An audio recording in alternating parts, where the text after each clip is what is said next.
Fall 2022, a revolution has begun in Iran, and women are fighting on the front line. It's about women being able to dress as they wish, think as they wish, do as they wish. This is about woman, life, freedom. The protests have been met with violence. This is a barbaric regime telling me, the woman, that you are not allowed to show your hair. A struggle uniting activists, artists, and intellectuals. Iranian women are fighting back like never before. It's the first feminist revolution in the world.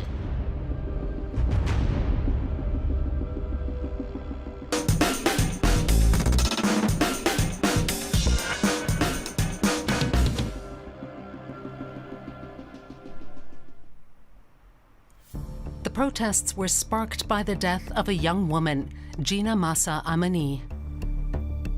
She was arrested in Tehran by the notorious morality police. Her crime, not being dressed as the law requires. After her arrest, she collapsed in the police station.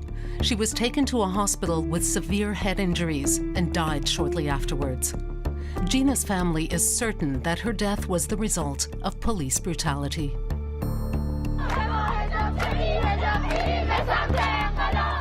An unprecedented wave of protests gripped the nation. The murder of Mahsa Amini unleashed this rage, and it gave them a way to explode. Woman, life, freedom became the rallying cry of the protests. The women had had enough of the hijab. It's very, very important. The headscarf is a symbol of the Islamic government. Schools became the site of protests. Young people rose up. And in this deeply patriarchal society, another form of revolution has been taking place. Women are receiving strong solidarity from men. The entire Iranian society has felt the consequences of suppressing freedoms, which are corruption, poverty, and discrimination. Iranian pop star Mehdi Yarahi is one of the many who have paid dearly for supporting the women. He dedicated this song to them in August 2023. It encourages women to take off their headscarves. The regime declared his actions illegal, and he was arrested.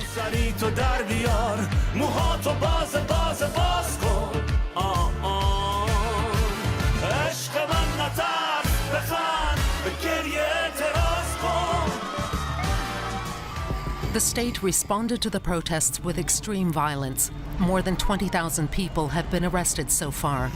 Death sentences have been carried out. More than 2,000 schoolgirls were poisoned. Many suspect the regime, but there have been no conclusive investigations. 16-year-old Nikah Shakarami was abducted at a demo and imprisoned.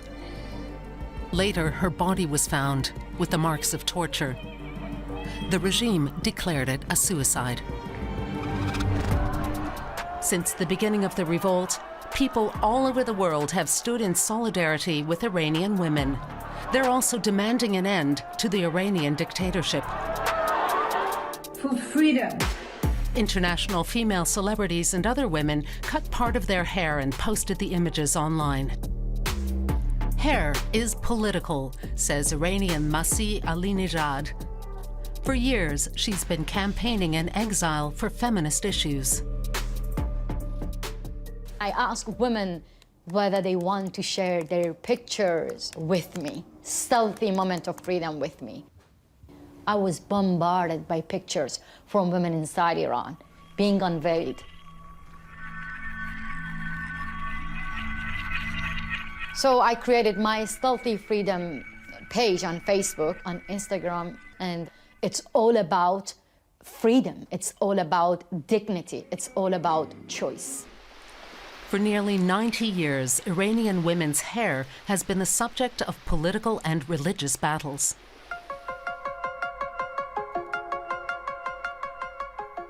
Headscarf or no headscarf, it's always been up to men to make this decision for women without their say.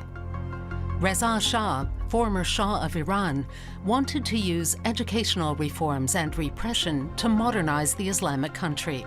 In 1936, he banned women from wearing headscarves. For him, it was a symbol that went against his idea of progress. However, in 1941, Reza Shah was forced to abdicate. His son assumed power and continued to push ahead with modernization. Under Mohammad Reza Pahlavi, women were given the chance to break away from traditional roles, and in 1963, they were given the right to vote. Under the previous regime, we had several freedoms, and women were allowed to join in with new aspects of society. The new Shah once again allowed women to wear the headscarf in public. But he went on to establish a brutal dictatorship. Progressive and left-wing forces opposed him, as did the Islamists. Revolution followed, and the Shah was deposed. The Islamists took power. Ayatollah Khomeini declared the hijab compulsory for women. Going out wearing makeup and without a hijab is like going out naked, and it is not in keeping with a woman's position. By doing so, they turn themselves into dolls. Leftists who, like the Islamists, fought against the Shah were in disbelief. I worked in a newspaper in Shiraz, and we heard in radio that we have to have forced to have hijab from tomorrow. We girls there, we had a very short skirt, and one of my friends just took her skirt and covered her hair, and we could see everything else. So we just laughed and laughed that we didn't believe that. But the mullahs were serious. Many women were outraged. They took to the streets in protest. Leftists saw this as the betrayal of their revolution. Like Nahid Pershon Sarvastani, who went on to make documentaries. The leftists were many more than the Islamists, but they were more organized than we were, the Islamic. That's why they won. When we did the revolution against the Shah, we just wanted justice. We wanted democracy. But what we get was 1,000 times worse than the Shah's regime. A regime of terror followed. Over the coming years, many who were involved in politics were driven into exile. Like the family of journalist and author Gilda Sahibi. She writes about Iran from Germany and about the meaning of the compulsory hijab. This form of control is very important.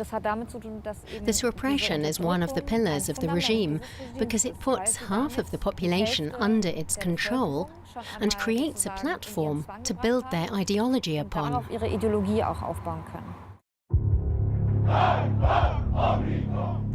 The Islamic Republic of Iran relies on maintaining power over women.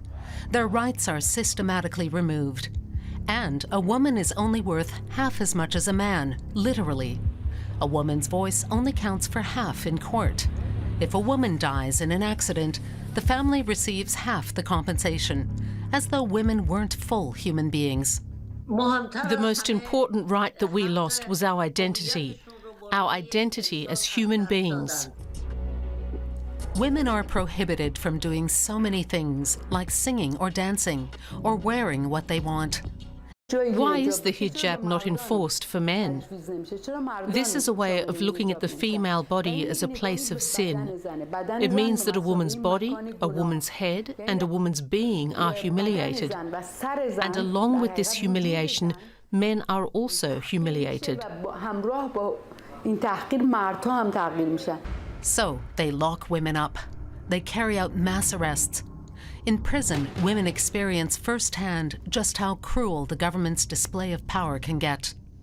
Nahid Pershon Sarvastani brought together former prisoners to make a documentary film. What happened to them after they were arrested?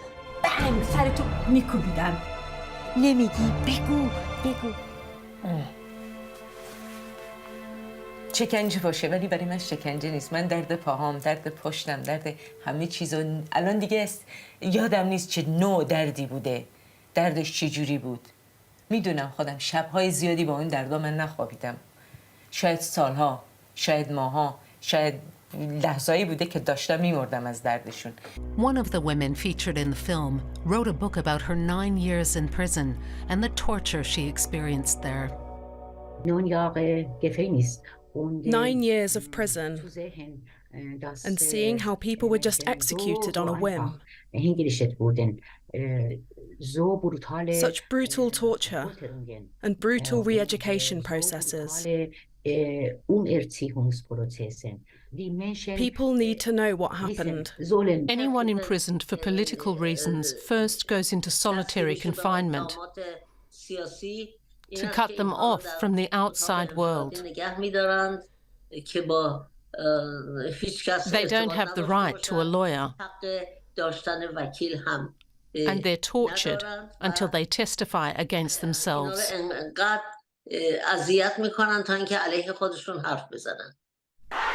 The protests that began in 2022 were not the first.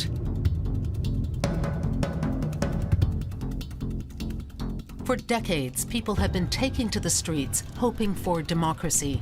In vain. Huge protests broke out in 2009. It was our turn to try our luck. And for a few weeks, we had the feeling of being as close to our target as never before. They were protesting Mahmoud Ahmadinejad's ultra-conservative administration, accusing them of electoral fraud. The regime's response was brutal. People were shot and tortured or disappeared without a trace. The so-called Green Movement failed. The protesters were focusing on one particular issue. In 2009, it was against vote rigging, and the call of the protesters at the time was, "What happened to my vote?"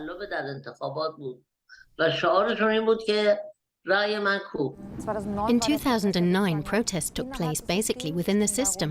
Demonstrators said there had been electoral fraud and their votes weren't counted, but they weren't demanding for the system to be taken down.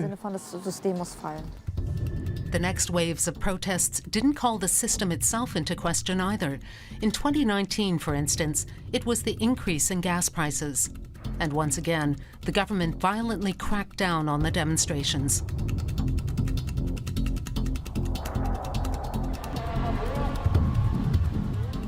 But with the protests that started in 2022, there's more at stake. Demonstrators are campaigning to topple the whole regime. They want 4 decades worth of crimes to be atoned for. This time is not the economy, is not unemployment, it's not water, it's women. This revolutionary movement is more radical than all the others before, and it's still going strong, with women at the helm.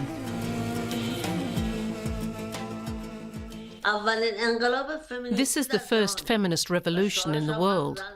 Our campaign is Woman, Life, Freedom. That's only possible in a democratic, secular system.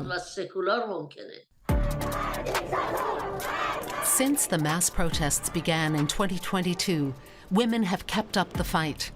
They're resisting in new ways and standing up for their beliefs, breaking the rules, showing their hair, making music, and dancing. Women are losing their fear, even though they face increasingly draconian punishments.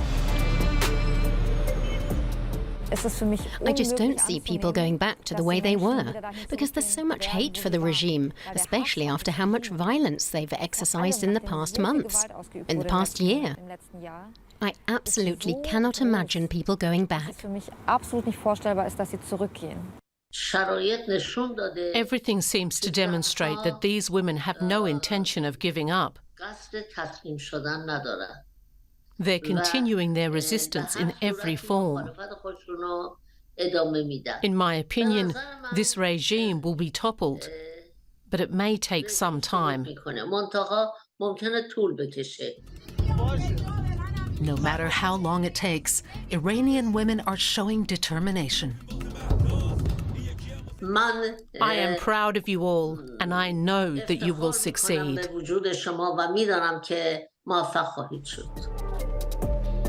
What do you think? Will the regime fall? Will the women's revolution be successful? What form should international solidarity take? We'd love to hear your thoughts.